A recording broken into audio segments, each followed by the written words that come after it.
কুচবিহারেও আমাদের একটা economic corridor হচ্ছে গোপালিকা, টেল মি দ্য রুট। কুচবিহারে যে ইকোনমিক করিডোর হচ্ছে নর্থ বেঙ্গলে, যেটা রুটটা বলো।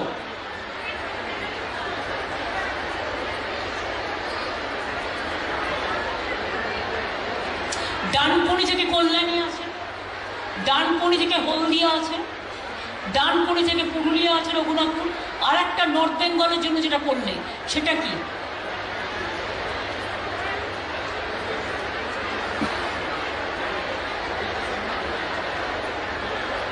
আরে নর্থ বেঙ্গলের জন্য যেটা করলে, ডালখোলা থেকে কুচবিহার আর একটা নতুন ইকোনমিক করিডোর হচ্ছে, তার চারপাশে গড়ে উঠবে ইন্ডাস্ট্রি এবং সেখানে অনেক ছেলে মেয়েদের চাকরিও হবে।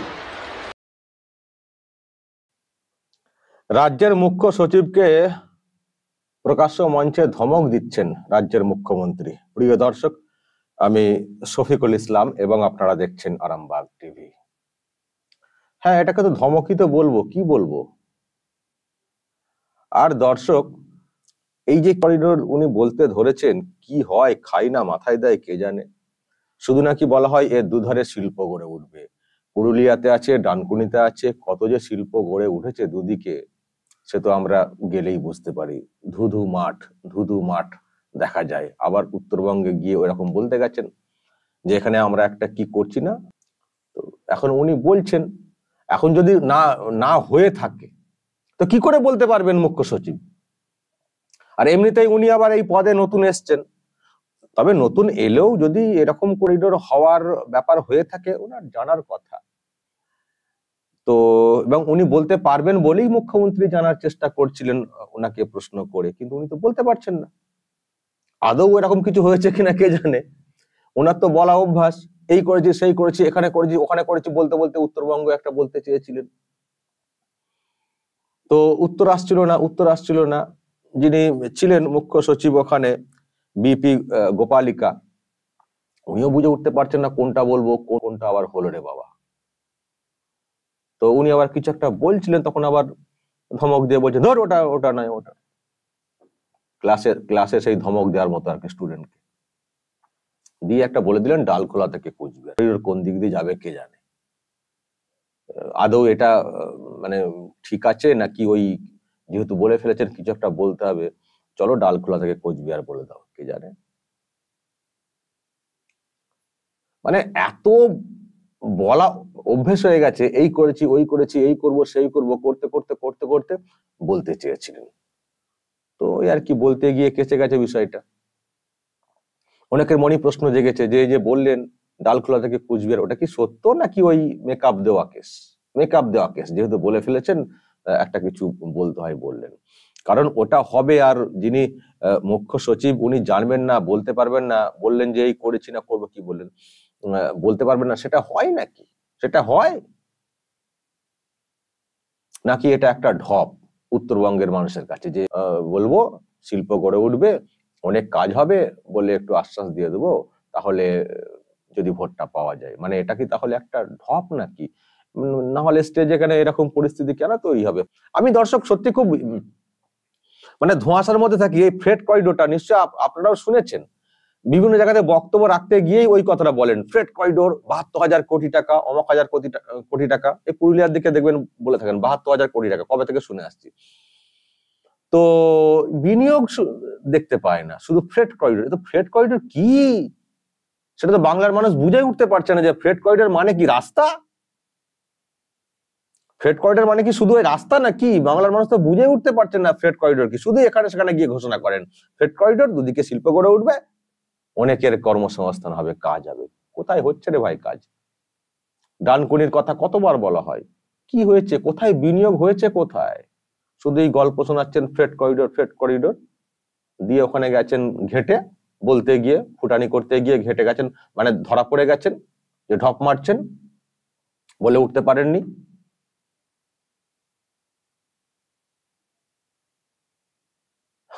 ফলে দর্শক, আপনারা যারা ওখানকার মানুষ তারা দেখবেন তো কোথায় হচ্ছে করিডোরটা, ডালখোলা থেকে কোচবিহার দেখবেন তো।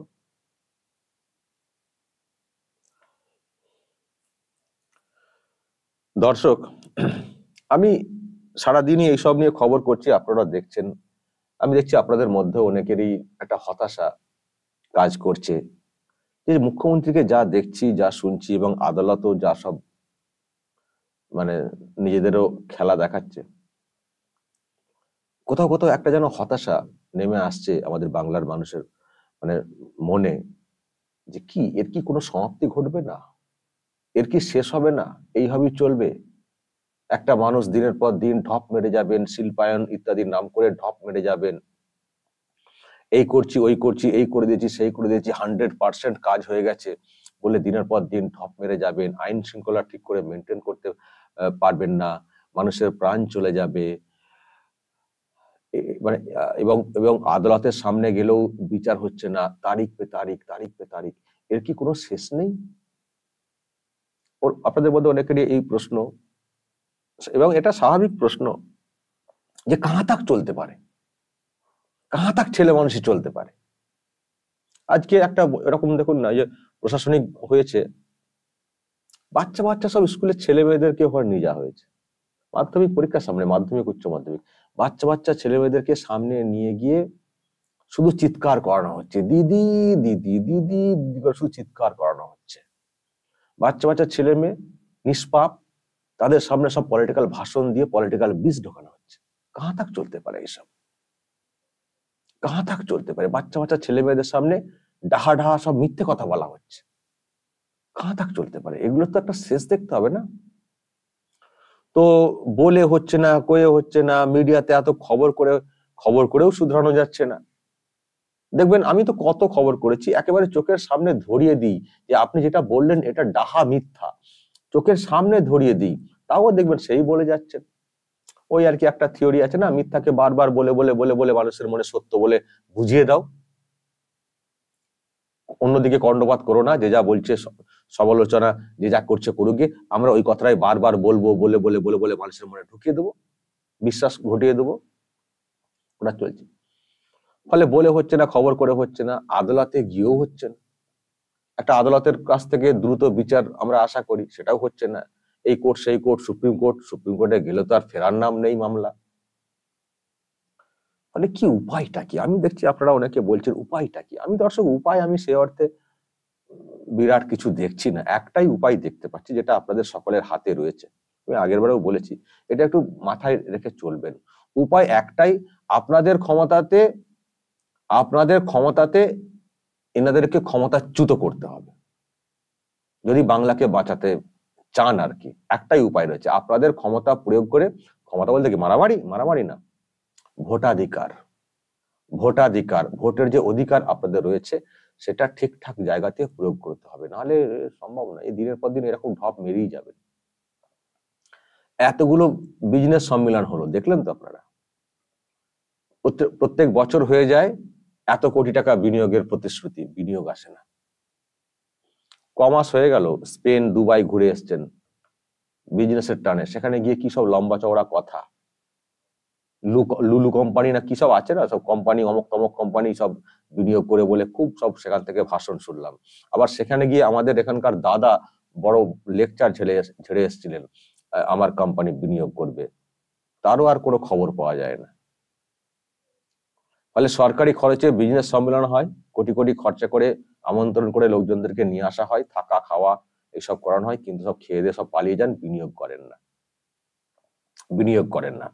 অথচ আমরা অন্যান্য রাজ্যে দেখেছি এরকম সম্মেলন হয়, যেমন গুজরাটে হয়, বিরাট বিনিয়োগ হয়, ওটা ঢপ মারা সম্মেলন হয় না। এখানকার যে সম্মেলনগুলো হচ্ছে, হওয়ার পরেই একটা তালিকা জাগো বাংলায় ছেপে দেওয়া হয়, অমুক কোম্পানি এত বিনিয়োগ করে বলেছে, তমক কোম্পানি অত বিনিয়োগ করে বলেছে। আলটিমেটলি যখন আবার একটা ওই বিজনেস সম্মেলন হওয়ার সময় এসে যায়, তখন দেখা যায় নিট ফল 0। আর এই ভাষণ দিতে শুরু করেছেন, এই যে শুরু করেছেন না, আজকে দিয়েছেন উত্তরবঙ্গে 2 জায়গায়, আরো সব দেখবেন শুধু ভাষণ চলবে। ওই সাইকেল টাইকেল দেওয়ার নাম করে সরকারি মেশিনারি ব্যবহার করে লোকজনদেরকে বাস ভর্তি করে আনা হচ্ছে, টিফিন দেওয়া হচ্ছে একটা করে, আর সরকারি মঞ্চে দাঁড়িয়ে পলিটিক্যাল ভাষণ চলছে। আর ওই সেই ভাষণে, যেহেতু কাজ নেই, কম্ম নেই, বেকার সমাজের মধ্যে একটা প্রশ্ন তৈরি হয়েছে, এখন ওই চলছে ফ্রেট করিডোর। খোঁজো এবার কোথায় ফ্রেট করিডোর কি আছে খোঁজো। খাই না মাথায় দেয় মানুষ অর্ধেক বোঝেনি না কি ফ্রেট করিডোর কাকে বলে। ফ্রেট করিডোর হচ্ছে শিল্প গড়ে উঠবে আর প্রচুর মানুষের কর্মসংস্থান হবে। আবার আবার এটাও আজকে বলেছেন পরিযায়ী শ্রমিকরা তারাও চাইলে চলে আসতে পারেন। তারা চাইলে সেখানে কি করবেন, কি কাজ আছে? ফ্রেট করিডোর হয়ে গেলেই শিল্প হয়ে গেল নাকি? আগে শিল্প হোক, শিল্পায়ন হোক, কর্মসংস্থানের জায়গা তৈরি হোক, এমনি ছেলেরা চলে আসবেন বা তারা কাজের জায়গা পাবেন। এখন এসে তারা কি করবেন? ঘাস কাটবেন নাকি? হ্যাঁ, নাকি শুধু আপনার দলের ঝান্ডা ধরবেন? হ্যাঁ, আপনার দলের ঝান্ডা ধরলে কিন্তু কিছু পয়সা আসে। আর উনি বলেওছেন, আপনারা শুনেওছেন আগে, এই উত্তরবঙ্গে গিয়েই বলেছেন যে তৃণমূল কংগ্রেস করলে সবকিছু পাওয়া যায়। মায়েদেরকেও বলতে বলেছেন, বাচ্চাদেরকে বলার জন্য যে বলো যে তৃণমূল কংগ্রেসটা কর, ঘর থেকে বেরিয়ে তৃণমূল কংগ্রেস করলে সবকিছু পাওয়া যায়। এর আগে মানে 1 বছর আগে এই কথাটা বলেছিলেন উত্তরবঙ্গেতে গিয়েই। ওই তৃণমূল কংগ্রেস করতে হবে, দল করতে হবে, পার্টি করতে হবে, চোর হতে হবে, নাহলে কি করে হবে? এ তো সমাজসেবা তথাকথিত। ওনারাই সব লেখেন, যখন বায়োডাটা লেখেন না, ওই এফিডাভিট ইত্যাদি, সেখানে লেখেন সোশ্যাল ওয়ার্কার। তো সোশ্যাল ওয়ার্কার করে ওয়ার্ক করে কি টাকা পয়সা হবে? একমাত্র চুরি করা ছাড়া সম্ভব?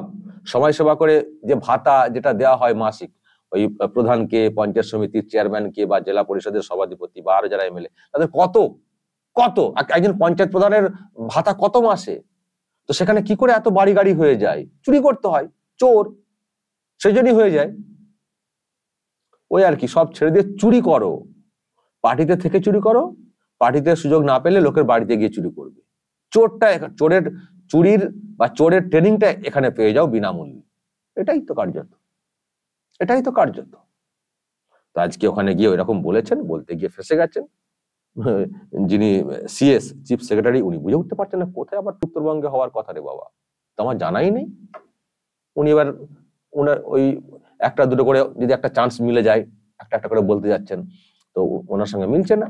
উনি কি একটা ভেবেছিলেন হয়তো, ওটা নয়। আরে হলে তো একটা বড় পরিকাঠামো হলে তো এমনি তো জানার কথা। যদি সেটা না হয়ে থাকে কি করে চিফ সেক্রেটারি বলবেন? তাকে জোর করে বলানো হচ্ছে, উনি তাহলে ওটা সেটা হয়তো বলার চেষ্টা করছেন। ওখানে যারা কেউই বলতে পারেননি, তারপরে হঠাৎ করে ডালখোলা থেকে কুচবিহার বলে দিয়ে বসে। দর্শক যারা ওখানকার মানুষ, দেখবেন তো কি ডালখোলা থেকে কুচবিহার কি হয়েছে, দেখবেন তো সব ছেলে মানুষই চলছে, সব ছেলে মানুষই সান্ত্বনা দেওয়ার সব গল্প চলছে। সান্ত্বনা, শুধু শিল্পের গল্প আমরা শুনেই যাচ্ছি কবে থেকে। একটা শিল্প আসেনি, আসবেও না। টাটাকে যেভাবে এখান থেকে তাড়ানো হয়েছে, সেদিনই সর্বনাশ ডেকে আনা হয়েছে। আর এখানে আসবে না, কেউ আসতে চায়নি, আসেনি। ওই চপ শিল্পটা ইদানিং কালে দেখছি চলছে, চপ শিল্প, তার আর বিনিয়োগ কত, চপ শিল্পটা চলছে। দর্শক কি বলবেন? যেসব শুনছেন দেখছেন, যদি কিছু বলার থাকে অবশ্যই বলবেন, কমেন্ট বক্সে নজর রাখবেন। আরামবাগ টিভি।